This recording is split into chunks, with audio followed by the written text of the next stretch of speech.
Hoy quedamos así, no está el invitado por las dudas. Ya está el invitado, ahí no, acá todos pasamos bien.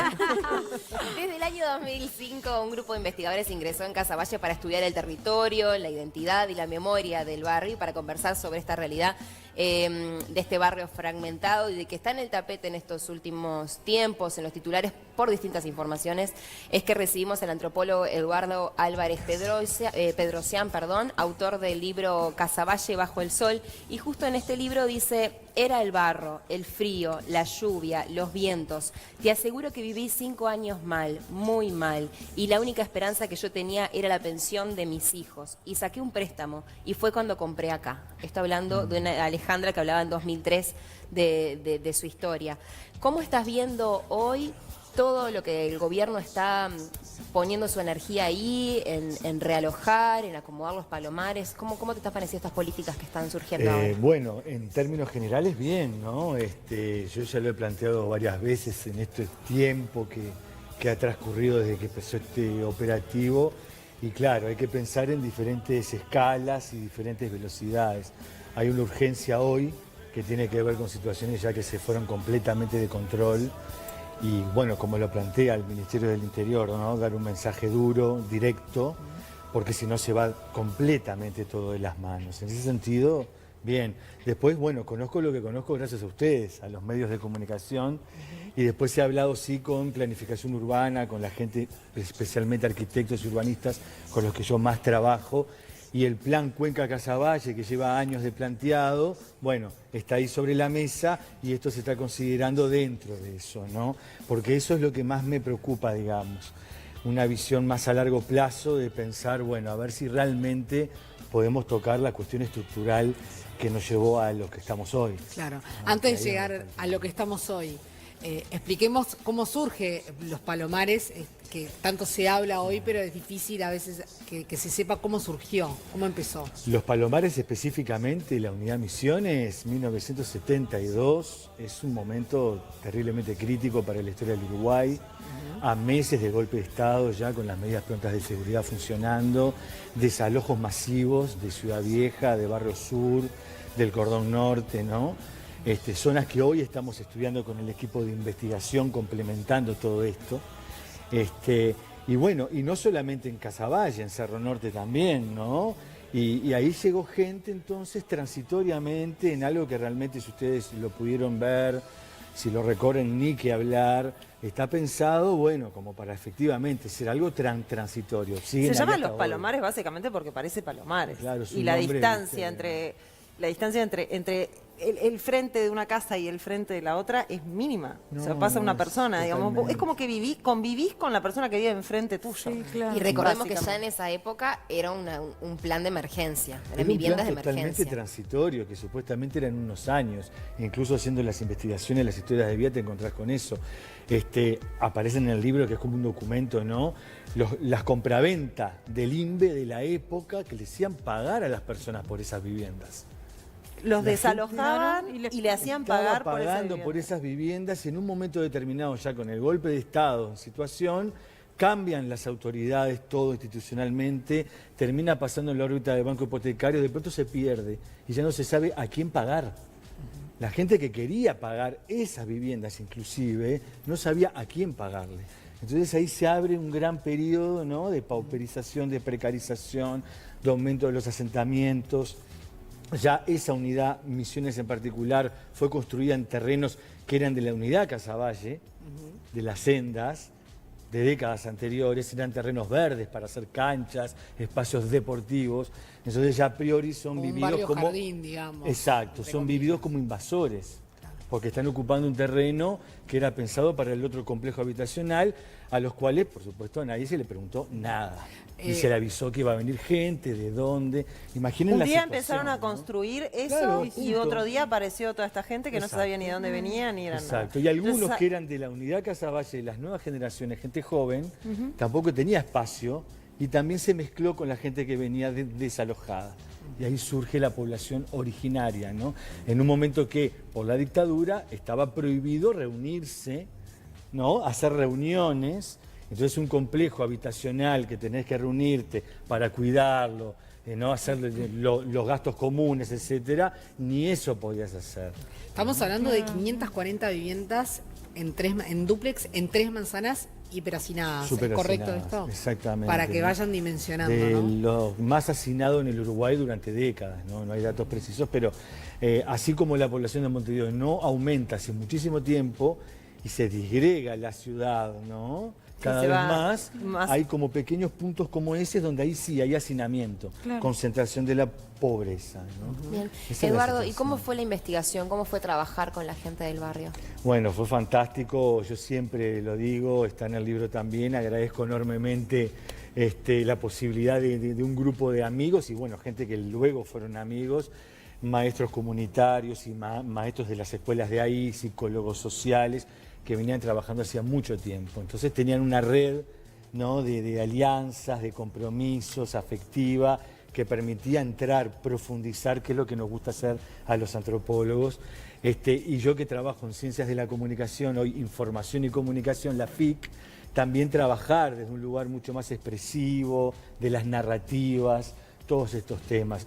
Y ahí fue... ¿Te fue tanto, fácil acceder. conectar y acceder con la gente? Bueno, fácil es muy relativo, ¿no? Desde el trabajo nuestro, claro, nos entrenamos en ese sentido de tratar de, sea el contexto que sea, encontrar los puntos de conexión para generar ese tipo de vínculos, tanto en ámbitos súper elitistas como en otros que son de precarización, de exclusión, ¿no?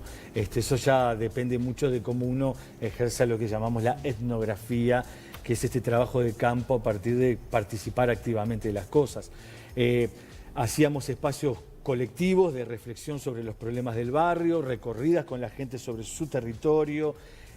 Nos metíamos en otros que tenían que ver con dispositivos de la época del Plan de Equidad del Mides, estudios de computación, de artesanías, y desde ahí también hacíamos investigación. Y a todo eso sumamos también historias de vida en profundidad en las viviendas de la gente, que eso era ingresar al mundo más íntimo que se pudiera para conocer realmente desde ahí esto. Fue riquísimo. ¿Y ¿no? cómo es cargar, justamente por esto que tú decís, ¿no? ¿Cómo es cargar con el estigma de Casaballe de la zona roja? Es durísimo, es realmente algo que si no lo vivís es muy difícil realmente entender, como pasa con otras cuestiones, ¿no? ¿Cuánto pesan las condiciones, las determinaciones en tu vida? Ese es el tema de fondo acá, ¿no? Claro. El tema antropológico de fondo, incluso filosófico, en ese sentido de decir, como especie humana, ¿no? Siempre estamos en situaciones en las cuales hay condiciones que marcan la cancha y a veces de manera muy, muy dura, que están condicionando. Y no es tan simple como decir, es un factor, entonces causa-efecto, ya sé qué va a pasar. Claro, o si no, Eso también lo hace más ataco difícil ese factor todavía. y ya soluciono Ya se todo. soluciona. Claro, sería mucho más fácil. Y el polo opuesto. Entonces, como no hay, es multicausal, no se puede decir nada, da igual. No es que todos los que viven ahí salen ladrones, asesinos y demás. No, claro. Por supuesto, y la inmensa mayoría es todo lo contrario. Pero tampoco quiere decir entonces que los problemas en términos del ambiente, del trabajo, del acceso a las cosas, no influyen en nada. Claro. Tenemos que salir de esa polarización para tratar de comprender cómo en la vida de cada uno, en lo más singular de la vida de cada uno, están presentes esos condicionamientos históricos y sociales. Claro. Es complicado, pero es así, ¿no? Eduardo, hablábamos hace un segundo, cómo comenzó todo esto, hablábamos de hacinamiento y de cómo empezó la convivencia, ¿no? con toda esta gente y que se instaló allí, digamos. Y muchas veces se habla del gueto urbano en Casaballe.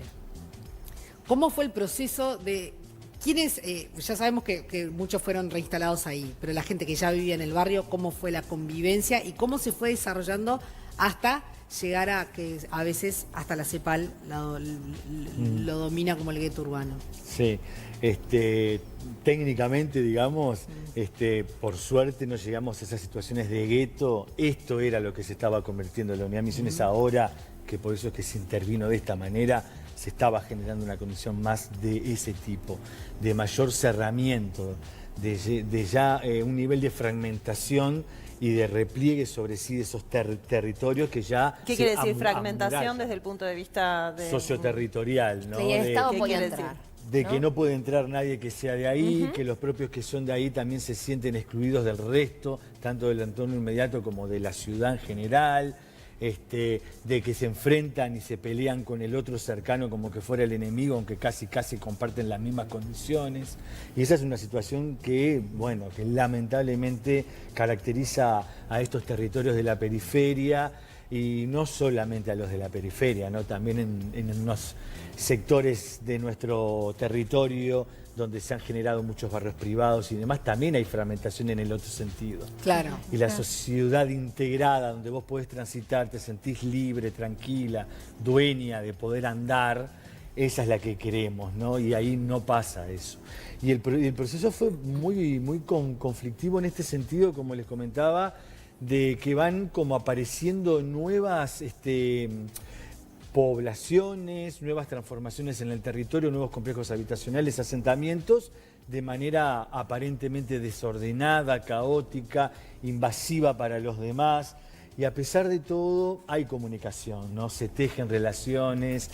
Las mujeres en ese sentido, obviamente que son fundamentales, ¿no? Madres, abuelas, están en lo comunitario, cuidando Sigue la salud de habiendo todos. una cosa intergeneracional, sigue habiendo algo intergeneracional, porque eso Sí. se está perdiendo en general, más allá de ese Se territorio. sintió fuerte ese cambio generacional por estos momentos abruptos, ¿no? En el libro se plantea incluso a uno de los compañeros, ¿no? Amigos, incluso se incorporó en la investigación, cómo empezó, digamos, si uno puede pensar en qué momento la cosa se fue, digamos, Se fue de ¿no? madre. Se fue de madre, ¿no? Se fue de las manos así, y él era hijo, digamos, de gente de la Unidad Casaballe y se crió en la Unidad Misiones. Ah, justo. Y luego además. fue a vivir en la Unidad Casaballe. Para él la Plaza Casaballe está en el corazón de su área, ¿no? Unos 40 y pico, 50 años ahora tiene, ¿no? Y él me comentaba eso, que a los principios de los años 80 hay una generación nueva que realmente está abandonada, está perdida, está todo el día tirada a su suerte, en las calles, en las esquinas, sin nada para hacer. Y lo que empezó siendo una broma de empezar a robarle a los repartidores de jamón, se convirtió en algo serio. Y eso después se empieza a organizar. ¿Pero y por qué estaba Y abandonada esa empiezan a generación? estar presos o a morirse.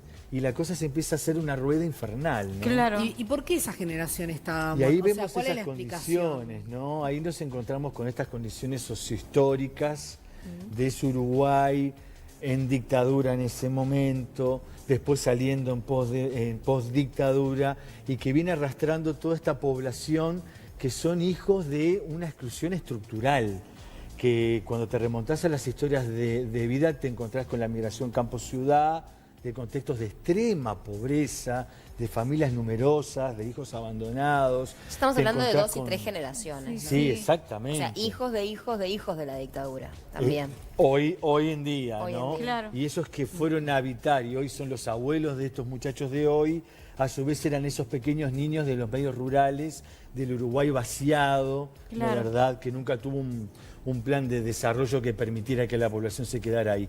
Los famosos efectos del macrocefalismo que tanto hemos hablado están ahí.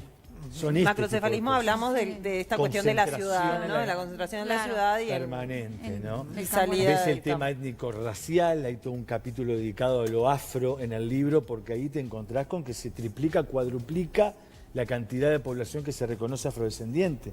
Y muchos son hijos de los expulsados del barrio sur, Claro, etcétera. Rosario y Palermo. Mira. Entonces te encontrás con esas cosas. Y ahí a tu vez más atrás te encontrás con la esclavitud. ¿Vieron? En 200 años que tenemos, que no es nada, yo lo planteaba alguna vez, realmente, ¿no? Lo que uno se encuentra con esas herencias de esos procesos muy difíciles de cambiar de un día para el otro, ¿no? Claro, porque además no Muy son difíciles recientes, de son... cambiar. Son muy estructurales. Eso implica que todos nos comprometamos realmente, ¿no? Y entender que eso es parte de Montevideo, es parte de nuestra ciudad, Claro. no es otra cosa. Y ahí es que realmente podemos estar y poderlo cambiar. Si no, siempre va a seguir estando eso, ¿no? Claro, pero después también tuvieron, digamos, el ingreso de la droga, ¿no? Que no es un capítulo, digamos, aparte Sí. en toda esta historia. Y la pasta base y en la particular. pasta base, ¿no? En Sí, eso particular. le dedicaste un capítulo Sí, en tu libro. Vos viste, ¿no? Sí, ¿Verdad? sí, porque aparece como un elemento que termina de materializar todo esto. Es como la cosa, ¿no? que uno puede ver que efectivamente ahí se materializa toda esta violencia Es como el estructural. desmadre, digamos, la gota que rebasó el vaso. Sí, y lo que permite concentrar todo eso que anda en el aire, que atraviesa a todos, que se materializa en las viviendas, en la precariedad poder. existencial, las relaciones de poder, exactamente. Claro. Y ahí está ese bien que es consumo, que te engancha, que por ahí circula la plata, que eso arma las redes criminales, ¿no? Y como planteaban algunas de las madres, ¿no? Ahí sí hay un círculo que se retroalimenta de manera impresionante, ¿no? El círculo de la muerte, de la destrucción, pero las piezas encajan y hacen sistema. Y todo lo demás para salir adelante como que costaba encajarlo y hacer sistema. La articulación de las políticas públicas, la participación del resto de la sociedad, para entender que todas las cosas que hacemos tenemos que articularlas para que hagan sinergia y salir adelante, ¿no? Dale, Perdón. No, como justo hablabas de esto de la sinergia, el plan Cuenca Casaballe y todas las instancias que tiene el gobierno y otras organizaciones, tanto ONGs como históricas, como religiosas, que privadas, han sido un sostén ahí, en fin, ¿no? de todo, han hecho como intentos más bien individuales, ¿no? De repente, con el plan de la Cuenca Casaballe tiene como una Ahí es cuestión donde tenés global una o del articulación, Estado. sí. Pero ¿no tendría que haber más articulación entre esos actores? Absolutamente. Más articulación, y ahí es un desafío que tenemos como país, y no solo acá, ¿no? Es un tema de una crisis civilizatoria del siglo XXI, que cuesta entender cosas que están pasando en el siglo XXI, ¿no? Y a veces tenemos esa racionalidad muy lineal, y pensamos todo parcelado, fragmentado. Entonces cada uno va con su librito, ¿no? Con su institución, Claro, con eso sus lo- requerimientos. como- Y cuesta salirse de esos lugares y pensar de manera compleja, ¿no? Yo creo que pensar en términos de desarrollo en serio implica tener esa mirada compleja, ecológica, tanto de punto de vista social como ambiental, como psíquico, que involucra a toda la sociedad. En algún sentido, los casaballenses, los habitantes de nuestras periferias urbanas, son un emergente de cosas que nos pasan a todos. Ellos lo viven más directamente en carne Y propia. más extremo, quizás. Más extremo, Claro. pero es algo que nos pasa a todos en realidad, ¿no? Eduardo, vos en una entrevista en prensa te preguntan en quién confían, Sí. ¿no? Y vos hablás que en la gente de su comunidad. Me gustaría que me lo respondas vos, no lo voy a contar yo. Porque lo interesante es escucharte a ti, no que yo lea algo. Pero era eso, No, ¿no? pero Que es está importante. muy bien en la nota de Pereira, ¿no? En los vecinos de más años, en esa sabiduría, ¿no? Y en esa que todavía se respeta, y también donde, digamos, las formas de vida más de tipo rural son importantes por estas herencias, que a veces puede ser el vecino que comparte la misma esquina, ¿no? Donde entre todos En los cuidan. buenos vecinos. De los buenos vecinos, exactamente, ¿no? De estas grandes cuidadoras de niños que protegen y cuidan a todos esos chiquitos, que la mayoría están en estos barrios. Y en las instituciones religiosas, exacto, ¿no? Que también desde un lugar de entrega y de amor están contribuyendo hace décadas en esto, ¿no? Ahí tuvo una discusión enorme desde el punto de vista político, ideológico, de cuánto se puede o no incidir en transformar la sociedad a partir, ¿no? de acciones. Está todo eso ahí presente, ¿no? Justo ahí también quería Sí. llegar, porque hay un Viste, ya me descreimiento. anticipé. No, claro, porque es interesante el descreimiento en las instituciones del Estado y en los Sí. políticos, ¿no? Y nos costó mucho al equipo nuestro poder acceder y tratar de sacar mucha Tuvieran desconfianza o, digamos, ya falta de esperanza en decir otra vez otros más que vienen a preguntarnos quiénes Claro. somos. Hacer Lo una que- encuesta, Claro. llenar un formulario. ¿Cuánto y puede bueno, mejorar Sí, sí, si sí. no tienen confianza en sus líderes también, ¿no? Es como Sí. que decís, bueno, Sí, ahí está el tema de siempre, ¿no? Que yo creo en ese sentido que dentro del panorama regional e internacional no estamos tan mal en ese sentido. Por eso, digamos, esta mirada que uno trata de brindar desde lo antropológico es esa cuestión que llamamos el extrañamiento, de mirar, digamos, lo más de adentro posible las cosas y lo más de afuera al mismo tiempo, ¿no? Y generar como un contraste ahí que te permite desnaturalizar, ¿no? Tanto ver el bosque bien de lejos como el arbolito en particular, sus hojitas, ¿no? Lo más que se pueda. Y ahí ver entonces cuánto es de cada sujeto, de cada vida, y cuánto es histórico, social. Y ahí está este tema, ¿no? Yo lo decía también, es muy poético, pero yo creo que realmente es así. Los herederos del viejo pueblo oriental del éxodo de Artigas es este. Son los desprotegidos, los desterrados de siempre, los que no se podían afincar porque enseguida los propietarios los expulsaban, ¿no? Que van llegando a las periferias de las ciudades. Es eso que seguimos arrastrando desde que se armó la banda oriental, la colonia, es el colonialismo, las relaciones de poder duras del colonialismo que siguen estando atrás. Podemos hablar del capitalismo, ¿no? Y demás, pero es esa forma moderna de las sociedades sostenidas en lo que fue primero la esclavitud y luego este sistema que expulsa gente, y ¿no? que lo confina, ¿no? Hay una cuestión exacto. ahí de hay gente que no sale de su barrio, o sea, No que no conoce el conoce. Dice que en el niños de centro. 13, ¿cierto? 13, 14 años que no han venido al centro, Sí, por ejemplo. sí, sí, Y las por eso mujeres, también hay sobre cosas todo, interesantes. las mujeres se embarazan adolescentes Sí. y entonces ya quedan. Por eso metidas tenés en- todas estas políticas que son tan buenas de turismo, de jóvenes Sí, claro. y demás, que eso está cambiando las cosas, porque eso tiene un impacto impresionante, ¿no? En esas historias, ¿no? Esas familias. Y eso es todo lo que está en juego ahí, ¿no? Pero claro, también si lo comparás con otros países de América Latina, es verdad que nosotros somos de los más integrados, de los que más se redujo la pobreza, es verdad también. Sí, lo Una que pasa cosa es que no para está nuestra mal. realidad es compara con uno impactante. mismo, ¿no? Claro, para Claro, nosotros claro. es impactante. Y decime una cosa, uno tiende a pensar que en el barrio hay como ciertos códigos entre vecinos. ¿Se está perdiendo esos códigos que de alguna manera les daban seguridad a los habitantes del lugar? Y bueno... De los viejos vecinos, ¿no? sí, Te digo. yo te diría que que se ven en prácticas cotidianas, de que han pasado cosas muy buenas como las que ustedes hoy hicieron Sí, la nota, pero que también es cierto que hay, digamos, una zarpadera, como dicen los jóvenes, ¿no? Sí, zarpadera, zarpada. Claro, donde ya, digamos, cuando ya desde que naciste y te vas criando, no hay ninguna manera de encontrar un sentido, y más que la cuestión racional, ¿no? A nivel afectivo, te vas configurando en esa espacialidad, esa arquitectura, y venís arrastrando todo ese malestar, esa depresión de tu entorno, porque es una depresión. Llega un momento que ya, bueno, te vas, y cuando ya hay organizaciones que te están esperando y te reciben, ya te vas encaminando en ese lugar y ahí ya no hay nada. Organizaciones, Ya no estamos hay hablando de organizaciones criminales, delictivas. Claro, claro. Para bajar un poquito... Ya no hay vecinos, ya no hay, disculpame, No. ¿no? Se pierde Esos la confianza, afectos claro. mínimas, ¿no? Me parece que hay un ejemplo que deja bien en claro esto, que pasó hace muy poco tiempo. Hay bandas organizadas aquí. Uno de sus líderes es un joven que fue quien amenazó a Gustavo Leal del Ministerio del Interior, que es el que lleva a cabo todo el realojo que se está dando en los Palomares.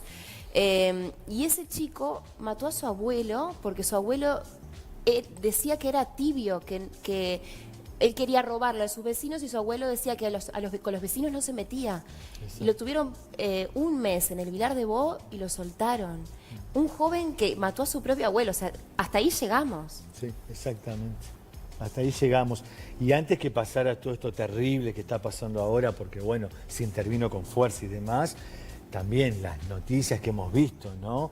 Tiroteos cerca de la escuela, las maestras que día a día trabajan en esas escuelas, teniendo que estar ahí poniendo el cuerpo para estar con los chiquitos, mientras hay disparos ahí afuera, ¿no? ¿Qué sientes cuando escuchas Es terrible, estas cosas? No, una Más cuando estuviste calentura tanto tiempo terrible, trabajando. Muchísima bronca, desesperación, frustración, pero no hay que bajar los brazos tampoco, porque también está todo eso otro que se hace, como lo que hoy ustedes pasaron, Por supuesto. que día a día se está haciendo, ¿no? Bueno, mismo la plaza, Sí. la Claro. plaza de Casaballe que se cuida, y todos los días es un trabajo diario de convivencia, que ellos mismos le pusieron la plaza de la convivencia, Sí. ¿no? Los Exacto. niños Sí, ahí. sí. Exactamente. Lo que pasa que Pero esas también- historias se pierden, si no. Claro, Sí, claro, Pierden, claro. quedan empastadas por todo esto. Que es un solo abrumador, caso claro. te revienta Tanta tantos cosa linda, esfuerzos. ¿no? Tanto esfuerzo de la gente, De remarla claro, día a día claro. y estar Trabajadores ahí. que viven ahí, que la reman como todo el mundo, claro. Lo que Pero- pasa es que a veces uno, por ejemplo, ¿no? Una familia tipo de gente trabajadora,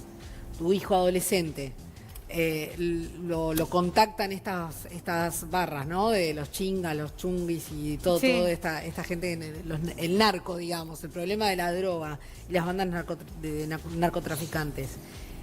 Y lo quieren llevar para trabajar con ellos. ¿Cómo le dice esa familia trabajadora a su hijo que mejor trabajar. Exacto. No solo que mejor trabajar, Cuando sino además- si no lo hace, matamos a tu familia. También, pero además También. ni siquiera sin amenazas, se termina siendo más atractivo por varias razones también. Es muy difícil conseguir Pasa. laburo, muy difícil conseguir laburo cuando sos un joven, y muy difícil conseguir laburo cuando tenés esa dirección. Exactamente. También, ¿no? Cuando vivís en Totalmente. Casaballe. Sí. Y Pasa todo después esto que también ustedes están planteando. sos tan vulnerable que te pasa que si conseguís laburo probablemente te exploten, probablemente no te den las leyes sociales porque saben que a dónde te vas a ir a quejar. Exactamente. ¿No? Pasa Es como todo, una... tal cual. Es muy difícil seguir siendo honesto en esas circunstancias o seguir Es muy apostando difícil a... sostener, Y cuando no tenés un apoyo tampoco atrás. Pero y en ese punto, ¿qué se piensa para el futuro de esa ¿Qué gente hacemos joven? con Claro, todo? porque estamos planteando un montón de problemas. ¿Qué se visualiza? No, esto, lo que estábamos hablando, hay políticas que se están llevando a cabo, ¿no? Claro, pueden ser más profundas, pueden ser más articuladas, si el resto de la sociedad realmente apoya eso. Y lo sacamos de la esfera político-partidaria. Y ahora se viene un año electoral y va a ser terrible. Terrible, las promesas Y van a este ser. Lo que tema pasa es que va a también estar a sobre la veces- mesa. Sí, por supuesto. Y ahí es esa madurez como sociedad de decir, bueno, a ver, no discutamos, pongamos recursos ahí, qué hace falta, que den explicaciones y expliquen por qué no funciona de esa manera, en qué se puede colaborar, y así sí se puede salir de este. Lo que pasa hay es- hay ejemplos, ¿no? A veces también la clase media trabajadora tiene una mochila pesada en su espalda. Digo, Exacto. mirando para el otro lado, ¿no? Sí. Que tiene que pagar impuestos, que tiene que llegar a fin de mes, que cada vez tiene que pagar más cuentas, más caras. Entonces, también pedirle a ese trabajador que ayude, que se haga cargo de lo que pasa en Casaballe, también dice, bueno, que se ocupen los políticos, que se ocupe el Estado, Sí. que para algo le pagamos, ¿no? Exactamente. Anunció un plan de convivencia es el una presidente, combinación, ¿no? por eso, Ahí está. entre, digamos, lo que sería una democracia representativa como la que tenemos, que vamos, votamos, elegimos, y a su vez esos que elegimos arman equipos técnicos que son los que trabajan, y acciones más directas, de democracia más directa. de Decís que tenemos participación de la que los sociedad ciudadanos civil. tenemos que participar más. Exactamente. Que ahí estaría para Tanto vos uno de los colaborando, que a veces no es con dinero, que es estando Sí. efectivamente como hasta ahora han estado principalmente las instituciones religiosas, poniendo el lomo ahí, sindicatos también, el Zunca, por ejemplo, es impresionante las brigadas, cómo colaboran permanentemente construyendo viviendas, salones para Claro. comedores, y eso es Todo hora, suma, todo hora suma, claro. de trabajadores que ponen del sindicato para ir allá, ¿no? Y todo suma, ¿vieron? Y va generando otro imaginario colectivo, donde sentimos que no es algo que es imposible de cambiar, que estamos destinados a tener que vivir siempre con un cinturón de pobreza, que, Claro. que bueno, que se va a ir pudriendo cada vez más y hagamos más cárceles porque es lo único que podemos Bueno, hacer. pero tengamos esperanza Tengamos que todo la va a salir Yo para adelante creo y que la que gente sí, que ve de ahí exacto. vamos a encontrar una solución para que de a poquito vamos a Exactamente. convivir todos en paz. Eduardo Álvarez Pedrocián. Bueno, Un Ese libro, placer. hay que leerlo. pero Un placer. que- Lo tenemos. Les recomendamos Muchas Casaballe gracias. bajo el sol. Muchas gracias. Muy Un amable. placer haber charlado contigo y nos tenemos que ir.